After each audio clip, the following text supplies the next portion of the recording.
With it being February 1st, it's time to stop and rank all of the January new releases of 2024. My name is Max Denberg. Welcome back to a brand new ranking video here on Max Talks Movies. My name is Max Denberg. Today I'm stopping ranking all 7 new releases that I saw in the month of January. These are new releases that did originally release in January of 24. So let me know your ranking in the comment section all down below. We all didn't see the same amount of movies or the same movies, so we can all help each other out. So I'll help you guys out. I'm telling you my 7 movies, and you guys let me know in the comment section down below. Subscribe, ring the bell for notifications. I do movie reviews, out of theater reactions, TV show reviews, these types of rankings every single month, as well as a box office show every Tuesday. So please subscribe, ring the bell if you're new to the channel. Also, like the video, guys, the thumbs up button. A lot of people are gonna be watching this type of video, so please hit that like button so you can recommend more people to this channel. So as I said, I saw 7 new releases. Pretty good month for me for January, especially.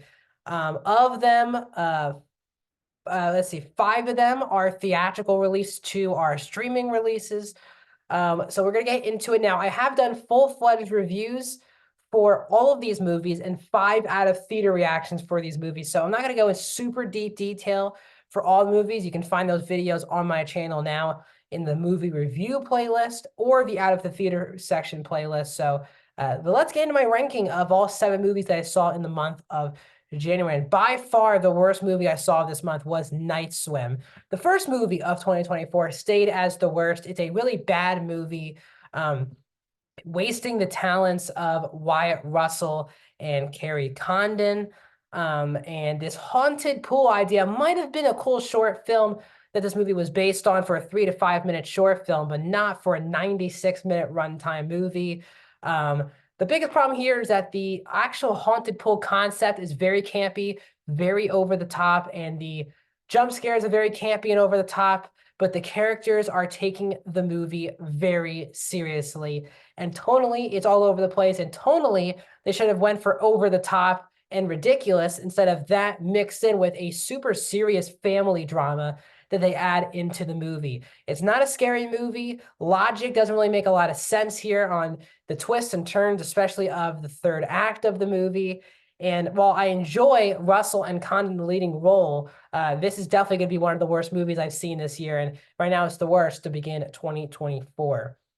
A big jump up for me. Still not a good movie, but still a bad movie, but not awful movie, is at number 6 and 5 for me. Now, I gave my number 5 and number 6 movie on my rankings the same exact ratings. I was just picking and choosing which one I would watch again, basically, if you had to, put a gun to my head. So at number 6 for me is Lift. This is a Netflix film starring Kevin Hart and directed by F. Gary Gray, with Simon Kinberg and Matt Reeves as producers. This is a run-of-the-mill heist movie that you've seen a billion times. You have Kevin Hart, who is someone who's stealing art things. He has his whole team, and the CIA needs him to use his skills to pay off some debts in order to not go to prison. And you've kind of just seen this movie a billion times. It's one of the more by the numbers and forgettable films of the heist genre. It's a genre that's really hard to get right. And while this movie doesn't do an offensive or bad job with the genre, it just doesn't add anything, any fresh or new to the overall heist crime genre. So Gugu Mbatha-Raw was clearly the standout of this movie. She's very good in the movie, but other than her, none of the other characters are that interesting. And Hart is playing the most serious character maybe of the whole movie. He has no comedy really into the mix. I think that was a big miscast if the leading man had to be someone this serious, as Hart can bring a lot of quips and entertainment, but the script doesn't want him to do that. So I found a bit of a miscommunication there between the casting of the lead and the script itself. Coming in number 5 is a new Prime movie called Role Play with Kaley Cuoco and David Oyelowo. Again, you have seen, I literally saw this movie, exact same movie, a month ago called The Family Plan, starring Mark Wahlberg and Michelle Monaghan. In that movie on Apple TV Plus a month ago, Wahlberg was married to Monaghan, and Wahlberg was the undercover spy who's lied throughout their entire marriage that they were a spy. And this movie is the exact reverse of gender, which is Cuoco is now the one The wife is the one who's the undercover assassin, and Oyelowo is the husband, not sure where he is. So again, these two movies are very similar because in their respective genres, you've seen these movies copy and paste a billion times. They're not fresh, they're not original. The leading actors, especially in this movie, I think I like the chemistry more from Cuoco and Oyelowo than the rest of the cast in Lift. Cuoco and Oyelowo very likable. Oyelowo especially is a lot of fun in this movie. But overall, the villains are so stupid. Characters make such stupid, not just our villains, but even Cuoco's character makes stupid, and Oyelowo, but just make everyone's making such dumb, illogical decisions throughout the entire film. And the movie can't keep going unless dumb decisions continue to be made by multiple characters. The twists and turns are not that interesting, and the kids, their own kids, just don't seem to be that important, even though they have kids and their mom's a spy. I feel like it could have been more interesting of a story with that. So again, not an awful movie, but you kind of just been there, done that with Amazon's role play. Coming in number 4 for me is the most mediocre movie I've seen so far this year, and that is ISS. A film that really no one's talking about. It's a space film starring Ariana DeBose and Chris Messina. Basically, 3 Americans, 3 Russians are on space. There's a nuclear war, and the Russians and the Americans are turning on each other, and stuff happens on the ISS, International Space Station. It's a mediocre film. It's a very well-made film. The cast all has great chemistry together. DeBose is a very captivating lead actress, I think, in Hollywood moving forward. But here the movie just stays, in my opinion, in neutral for the entire movie. And some people have said this is a pleasant surprise. I seem to be a bit more negative than most people on this film. But overall, it feels like this movie it's all about its thrills. It's a talky movie with supposed to be suspenseful with twists and turns to get you through it. And for me, I just didn't feel intense or on the edge of my seat at all throughout the entire movie. There's one scene involving 3 characters. Don't want to say what the scene is because again, I'm not doing spoilers here. That was edge of your seat interesting. But other than that 5-minute sequence, the movie itself feels very dull and kind of just there. It's not a bad movie. It's well made, well acted.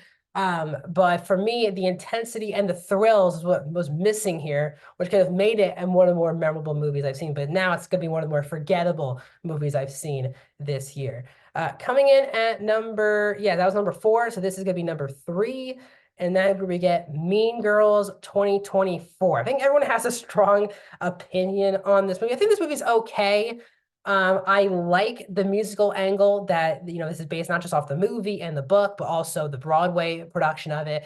And the best part about the transition from Broadway to the movies is Renee Rapp being cast once again as Regina George. She oozes movie star to me when you watch this movie. She is fantastic. She can sing, but she also is easily kind of the only charismatic actor on screen throughout the entire movie. And then when the movie's not interesting, when she is not on screen, the movie has energy to it. It's very well directed by 2 directors, Samantha Jane and Arturo Perez Jr. Bring a lot of colors, flair, and teenage angst energy into the movie. It's very well helmed from behind the screen. My problem is just I felt too distant to Katie in this movie, played by Angourie Rice. She's not a great lead character. And the difference between, again, Lindsay Lohan was a main movie star when the first film happened. And you kind of lose all that charisma with Rice as the lead character in this movie. And I like her as an actress, but maybe not as a lead. So I felt very distant. And so some of the songs also, there's not these memorable songs throughout the entire movie.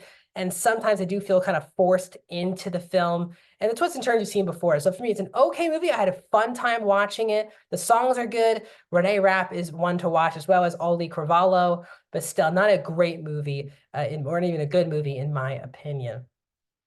Going to number 2 for me is The Beekeeper. I had a blast with The Beekeeper. It's not a great movie, but it's definitely a throwback, kind of John Wick at times ripoff action movie. But I love Jason Statham, and this movie brings a lot of the action, the over the top, the Statham one-liners. I think if you're a fan of Statham and this genre, you'll get a lot of fun out of this movie. If you're not, I don't think this movie could have put you back on board. Josh Hutcherson gives one of his more energetic and entertaining performances of his career as the villain of the son of a president, someone who's basically just has a lot of wealth, and Derek is the villain, and Hutcherson delivers in a very over-the-top, hilarious performance. The problem here for me is the cop subplot was so boring and uninteresting because we either weren't with Statham or weren't with Hutcherson and Jeremy Irons. So that police subplot didn't really work. The movie can be quite dumb at times, and it's a pretty stupid movie, but still, this movie put a grin on my face. So The Beekeeper comes in at number 2, and coming in at number 1 for me is the movie I just recently saw this past week.